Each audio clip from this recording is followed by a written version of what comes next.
अस्सलाम वालेकुम, मैं हूं गौर सियाल। नाज़रीन किराम, आज हफ्ता और 11 जुलाई अहम तरीन डेवलपमेंट आपके सामने रखते हैं। पहले खबरें और फिर इनकी तफसील बताते हैं। फवाद चौधरी साहब की जनाब पाकिस्तान तहरीक इंसाफ के कैदियों से मुलाकात हुई है। कैदी अहम है, यानी कि बड़ी क़यादत से मुलाकात हुई। इमरान खान को छोड़कर बाकी तमाम असीरान से फवाद चौधरी की जो मुलाकात हुई है उसकी अंदरूनी कहानी आपके सामने रखते हैं, क्या होने जा रहा है।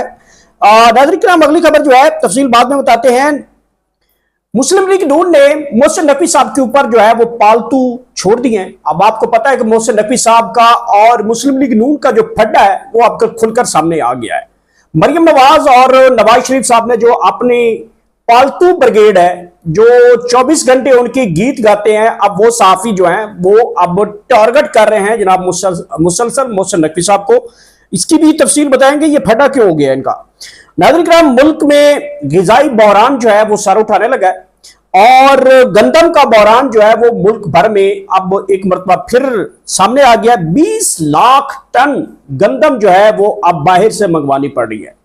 ये वही मज्जो सरकार है जो कहती है, किसानों को कहती है कि ये तो बहुत बड़े बदमाश हैं, ये तो बहुत बड़े जनाब माफिया हैं।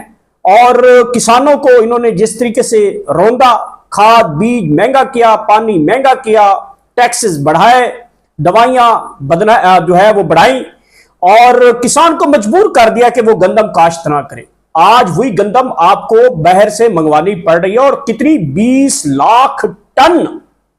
ये वो गंदम है जो आम किसान पैदा करके अपने बच्चों की रोजी पूरी कर रहा था, लेकिन अब ये 20 लाख टन जो है गंदम वो बाहर से मंगवाई जा रही है। इसकी पूरी तफसील आपके सामने रखेंगे। नवाज शरीफ के ऊपर पाबंदियां लगने जा रही हैं, ये मैं ब्रेकिंग न्यूज दे रहा हूं आपको। नवाज शरीफ साहब को पाबंदियों का सामना अब करना पड़ेगा और नवाज शरीफ साहब के ऊपर पाबंदियां जो है वो लगाई जा रही हैं। मरियम नवाज और शहबाज शरीफ ने नवाज शरीफ साहब को मैनेज कर दिया। पूरी खबर मेरे पास है, मैं आपको तफसील बाद में बताता हूं। नाज़रीन किराम, एक और भी खबर इसके साथ रखेंगे, रिजवी बरादरान के हवाले से है और एक मरतबा फिर सानिया मुरीदके के हवाले से सानिया मुरीदके की जगह पे एहतजाज की कॉल दे दी गई है। इस हवाले से रिजवी बरादरान का कोई पैगाम भी आया है, वो भी आपके सामने तफसील में जाएंगे तो रखेंगे।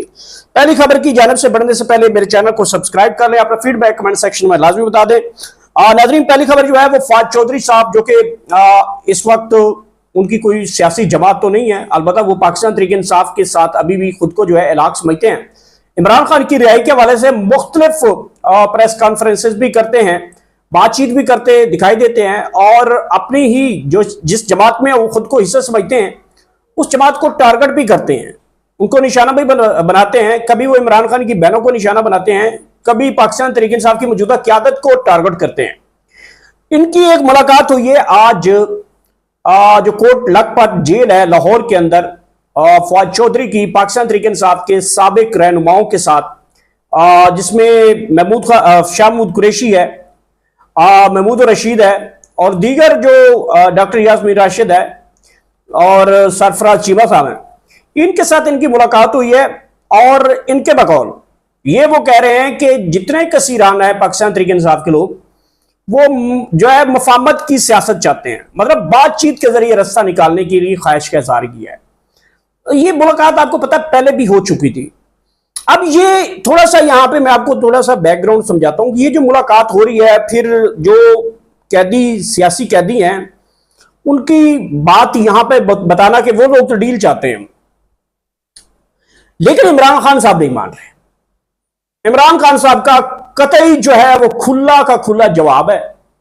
उन्होंने कहा है कि मेरी तरफ जो बंदा डील लेकर आएगा, मैं अडियाला के अंदर बैठा हूं, अगर मेरे हाथ में लग गया मैं चप्पल के साथ उसकी धुलाई करूंगा। ये इमरान खान साहब कहते हैं और वो सोच रखते हैं। वो कहते हैं कि जो बंदा मेरे पास डील की कोई ऑफर लेके आएगा तो मैं खान वाली चप्पल, जो पिशावरी चप्पल है, उसके साथ उसका जो सॉफ्टवेयर है मैं अपडेट करूंगा। इमरान खान साहब यहां पर डटे हुए हैं। अब ये जो दूसरा, तीसरा, चौथा नंबर है, उनको भेजा जाता है कि जरा शाह महमूद कुरैशी साहब को आप समझाएं, दीगर को समझाएं, फलां को समझाएं। ये खबर है आपको 6 माह पहले भी आपको मिली थी कि शाह महमूद कुरैशी साहब ने कहा कि फवाद चौधरी को मेरे साथ मुलाकात के लिए ना भेजा करें। ये उनकी फैमिली जरा के बाहर की खबर आई थी। वजह यही है कि इमरान खान साहब डटे हुए हैं, तो वो कहते हैं हम भी फिर खड़े हैं, हम तो इमरान खान साहब के साथ खड़े हैं। अगर वो मजामत चाहते हो तो हम मजामत कर रहे हैं, अगर वो मफामत चाहते हो तो हम हाजिर हैं। तो इसमें बीच में एक और नई दरार जो है वो पाकिस्तान तहरीक इंसाफ में डालने की कोशिश की जा रही है। कि ये जा रही है इमरान खान को मैनेज करके, या इमरान खान साहब को ये सब मिलकर जो है कुछ बनाने की कोशिश करें। फवाद चौधरी साहब की बड़ी कोशिश है कि किसी तरीके से शाह महमूद कुरैशी साहब को बाहर निकालें और फिर वो अडियाला जाकर इमरान खान साहब से तमाम तर सूरत हाल के ऊपर जायजा लें। तो ये जो सूरत हाल है ये बड़ी अहम है।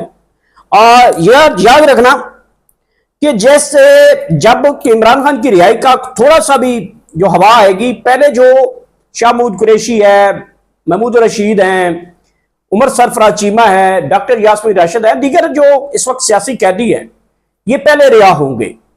ये नहीं होगा कि इमरान खान साहब के अभी आप देखते होंगे रिहाई का बड़ा हुक्म, अदालत ने ये कर दिया, ये कुछ भी नहीं है। इमरान खान साहब से रिहाई से पहले ये तमाम लोग रिहा हो जाएंगे, उसके बाद आखिरी नंबर जो होगा वो इमरान खान का होगा। ये याद रखें। ये नहीं होगा कि इमरान खान साहब पहले रिहा हो जाएंगे और इनको जेल में पड़ा रहने देंगे, ऐसा नहीं होगा। इमरान खान साहब कहेंगे कि अगर बातचीत करनी है तो पहले मेरे सारे कैदी रिहा करें। ये जो लोग आपको झूठे थंबनेल बनाकर खबर दिखाने के लिए पता नहीं क्या क्या कर देते हैं कि जनाब इमरान खान रिहा हो गए, बड़ी काला मुंतकिल हो गया, डॉक्टर ने ये कर दिया, फला फला फला फला फला, ये ऐसा नहीं है। तो ये याद रखने, सबसे पहले अगर कोई रिहा होगा तो वो शाह महमूद कुरैशी होगा, फिर डॉक्टर यास्मीन राशिद होगी, महमूद रशीद और दीगर जो सियासी कैदी है रिहा हो जाएंगे। उसके बाद ये हवा चलेगी और फिर इमरान खान साहब का नंबर आ जाएगा।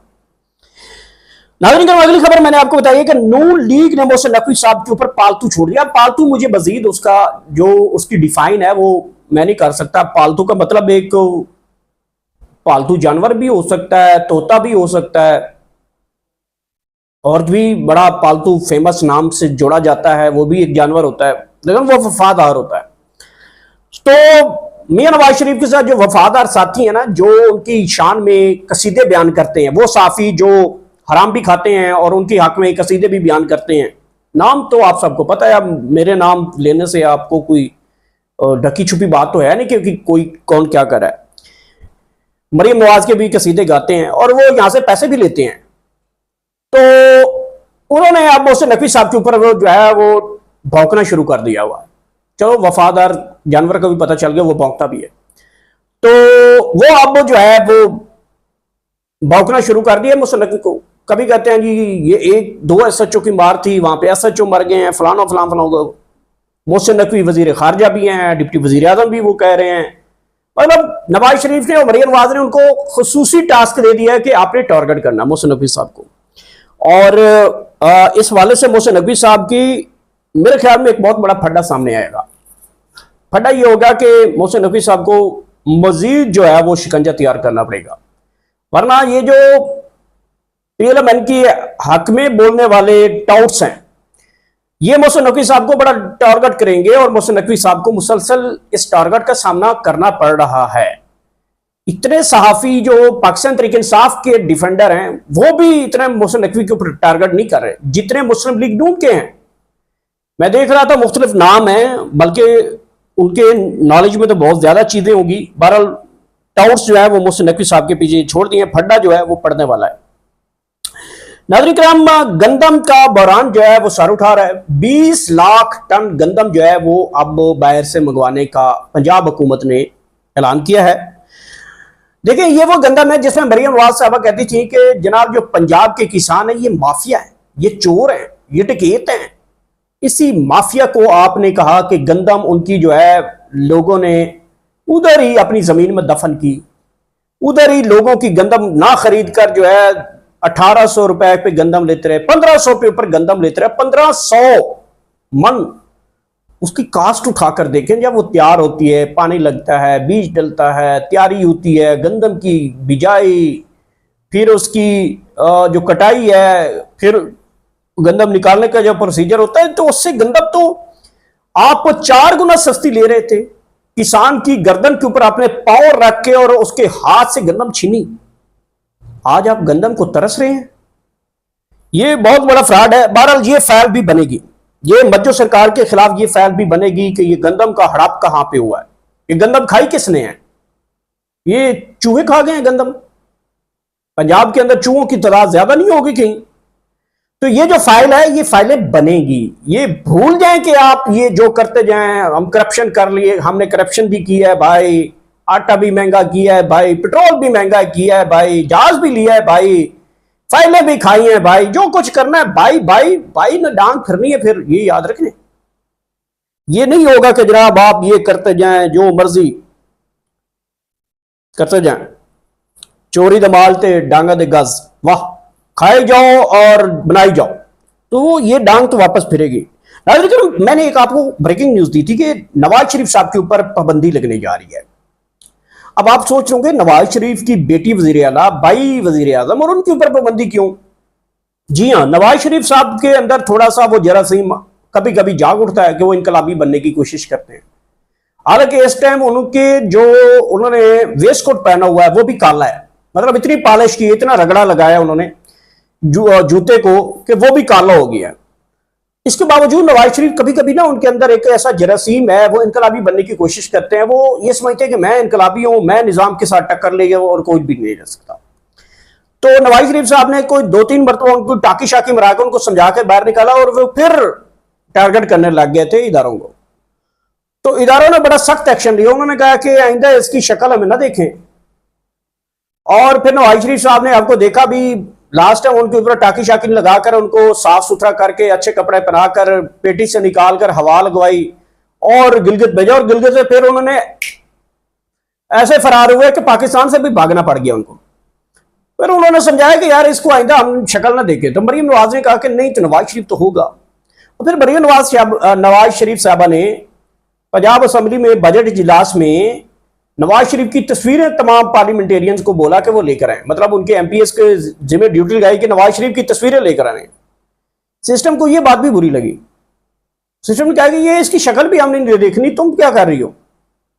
और फिर थोड़ा सा नट बोल्ट टाइट किया, डार के जरिए नट बोल्ट टाइट हुआ या जो भी हुआ। और फिर थोड़ी सी करप्शन की फाइलें भी खोल गई थी बीच में, 2-3 हफ्ते पीछे चले जाए तो करप्शन फाइलें खुपन, ये यहां से फिर उन्होंने थोड़ा सा नट टाइट किया मरियम का। उन्होंने कहा आइंदा इसकी शक्ल हम ना देखें इधर। और फिर एक शहरी जो है वो दरखास्त लेकर पहुंच जाते हैं लाहौर हाई गेट। वो कहते हैं कि जो पब्लिक होल्डर जो एडवर्टीज है, मतलब जहां पे भी मरियम नवाज साहबा जाती थी वहां पे अपने बाप की तस्वीर लगा देती, बिरयानी की प्लेट के ऊपर, बिलबोर्ड्स के ऊपर, अस्पतालों के नाम, तस्वीर हर जगह पे नवाज शरीफ की वो लगवा रही थी। तो फिर एक शहरी आम उठता है और लाहौर हाई कोर्ट को दरखास्त देते थे और वो कहता है कि नवाज शरीफ की तस्वीर नहीं लग सकती, जो आइन की इजाजत है उसके मुताबिक वो लगवा भी नहीं सकते। तो फिर वो दरखास्त आ जाती है और फिर वो दरखास्त मुकर्रर भी हो जाती है समात के लिए। और फिर ये सारी चीज़ें अगली 1-2 समातों में ये चीज़ें आपको ब्रेकिंग न्यूज़ में मिलेंगी कि नवाज शरीफ की तस्वीरों के ऊपर पाबंदी, ये याद रख लें। तो फिर मरियम नवाज का जब थोड़ा सा नट टाइट की उन्होंने, फाइलें भी दिखाई, जहाज भी दिखाया, फला ये भी दिखाया, तो फिर उसने बाप की कुर्बानी मान ली। उसने कहा ठीक है, मैं आइंदा के बाद उसकी तस्वीर नहीं लेके आऊंगी। मैं माजरत चाहता हूँ मुस्लिम लीग नून के कारकुनों की, मेरे दिल में बड़ा मकाम है, इज्जत है, बेशक उनके डब्बे खाली हैं। और वो ये हो गया, मरियम नवाज साहबा ने और शहबाज शरीफ साहब ने अपने भाई के ऊपर पाबंदी लगवा ली है उनकी तस्वीरें लाने पे। तो ये इस हफ्ते में या अगले हफ्ते में शायद कोई बड़ा अदालत का हुक्म आएगा तो आपको उसका वाजे जो है वो रोशनी हो जाएगी आपको। नाज़रीन किराम, सानिया मरीद के हवाले से एक बार तो फिर रिजवी बरादरान की जमात जो है वो दोबारा एक्टिव हुई है। आपको हाल ही में देखा होगा कि उन्होंने एक बड़ा एहतजाज भी रिकॉर्ड करवाया है और बड़े अरसे बाद उनके कारकुनान जो है दोबारा सड़कों पर निकले, लाखों की तादाद वो लड़के लिख रहे हैं। अब जो सानिया मरीद की जो सालाना होने जा रही है, इस हवाले से कोई पार्टी लाएअमल देने जा रही है और 100 गुना ज्यादा रिजवी बरादरान जो है वो कम बैक करने जा रहे हैं।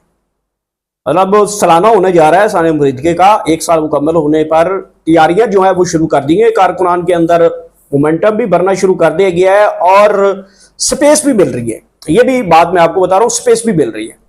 तो 100 बड़ी ताकत के साथ रिजवी बरादरान वापस आ रहे हैं और उनके कारकुनान जो है वो दोबारा जो है वो मार्का संभालने लगे हैं। तो उनको काफ़ी ज़्यादा चीज़ें जो हैं वो दोबारा करने की इजाज़त भी दी जा रही है ताकि सिस्टम में ये लोग आगे भी रहें। तो देखते हैं ये होता क्या है। बहरहाल ये थी आम तरीन डेवलपमेंट जो मैंने आप तक पहुंचाई। मेरे चैनल का खास ख्याल रखिएगा। आखिर में अल्लाह पाक आप सबको इतनी ज्यादा खुशियां दे, वो आगे खुशियां तकसीम कर सकें। Thank you so much.